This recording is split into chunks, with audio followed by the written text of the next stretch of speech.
ఆంధ్రప్రదేశ్ స్థానిక సంస్థల ఎన్నికల షెడ్యూల్పై ఉత్కంఠ నెలకొంది. రాష్ట్ర వ్యాప్తంగా ఏప్రిల్ 2 నాటికి గ్రామ పంచాయతీల పదవీకాలం ముగియనుండటంతో ప్రభుత్వం తాత్కాలికంగా ప్రత్యేక అధికారులను నియమించేందుకు సిద్ధమవుతోంది. గ్రామీణ పాలనను కొంతకాలం అధికారుల ఆధ్వర్యంలో నడపాలని రాష్ట్ర ప్రభుత్వం నిర్ణయించిందని తెలుస్తోంది. ఇదే సమయంలో రాష్ట్ర ఎన్నికల కమిషనర్ నీలం సాహ్ని పదవీకాలం ఈ నెలాఖరుతో ముగియనుంది. ఆమె స్థానంలో మాజీ సీఎస్ నీరబ్ కుమార్ ప్రసాద్ ను నియమించాలన్న నిర్ణయంపై ప్రభుత్వం దాదాపు ఒక నిర్ణయానికి వచ్చినట్టు సమాచారం. ఇక సుప్రీంకోర్టు ఆదేశాల మేరకు ప్రభుత్వం రాజీవ్ రంజన్ మిశ్రా నేతృత్వంలో ఒక ఏకసభ్య డెడికేటెడ్ కమిషన్ ను నియమించింది. ఈ కమిషన్ కు 45 రోజుల్లో నివేదిక ఇవ్వాలని సూచించారు.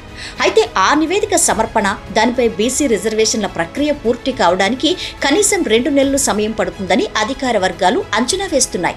దీనికి తోడు ఎన్నికల షెడ్యూల్ ప్రకటించేందుకు మరో నెల గడువు అవసరం కావడంతో జూన్ తర్వాతే ఎన్నికల ప్రక్రియ ప్రారంభమయ్యే అవకాశం బలంగా కనిపిస్తోంది. ఎన్నికల షెడ్యూల్ నిర్ణయంలో పరిషత్, పంచాయతీ ఎన్నికల క్రమమే ప్రస్తుతం చర్చనీయాంశంగా మారింది. మండల, జిల్లా పరిషత్ పదవీకాలం సెప్టెంబర్లో ముగియనుండటంతో ముందుగా పరిషత్ ఎన్నికలు నిర్వహించి తర్వాత గ్రామ పంచాయతీలకు వెళ్లడం కూటమి వ్యూహాత్మక నిర్ణయంగా భావిస్తున్నారు. పార్టీ గుర్తులతో జరిగే పరిషత్ ఎన్నికల్లో కూటమి ప్రభావాన్ని ఉపయోగించుకుని తర్వాతి సర్పంచ్ ఎన్నికల్లో కూడా అనుకూల వాతావరణం సృష్టించుకోవచ్చని నేతలు విశ్వసిస్తున్నారు.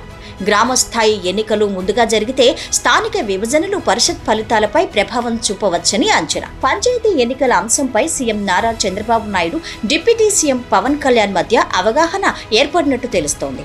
కూటమి ప్రభుత్వం ఏర్పడిన తర్వాత గ్రామీణ అభివృద్ధికి ప్రాధాన్యత ఇస్తూ పలు కార్యక్రమాలు చేపట్టింది.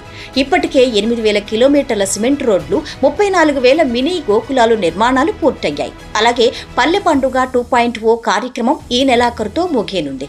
ఈ అభివృద్ధి పథకాలను ప్రజలకు వివరించి ఎన్నికల్లో సానుకూల ఫలితాలు సాధించాలని కూటమి నేతలు లక్ష్యంగా పెట్టుకున్నారు.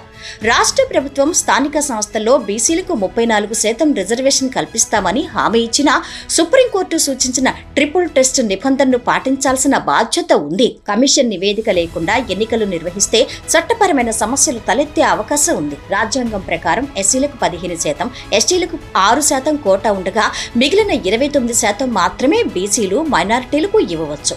ఇందులో మైనారిటీలకు 4% కేటాయిస్తే బీసీలకు గరిష్టంగా 25% మాత్రమే సాధ్యమవుతుంది. మరోవైపు తెలంగాణ మాదిరిగానే 34% రిజర్వేషన్లు ప్రకటించి ఎన్నికలకు వెళ్లి తర్వాత న్యాయపరమైన వివాదాలు ఎదురైనా ప్రజా మద్దతు లభిస్తుందని కూటమి నేతలు అంచనా వేస్తున్నారు. మొత్తానికి డెడికేటెడ్ కమిషన్ నివేదిక, బీసీ రిజర్వేషన్ల స్పష్టత, సుప్రీంకోర్టు మార్గదర్శకాలు ఈ 3 అంశాలే ఎన్నికల షెడ్యూల్ నిర్ణయానికి కీలకంగా మారాయి. అధికార వర్గాల అంచనా ప్రకారం జూన్ తర్వాతే పంచాయతీ ఎన్నిక బరిలోకి రాష్ట్రం దిగే అవకాశం కనిపిస్తోంది.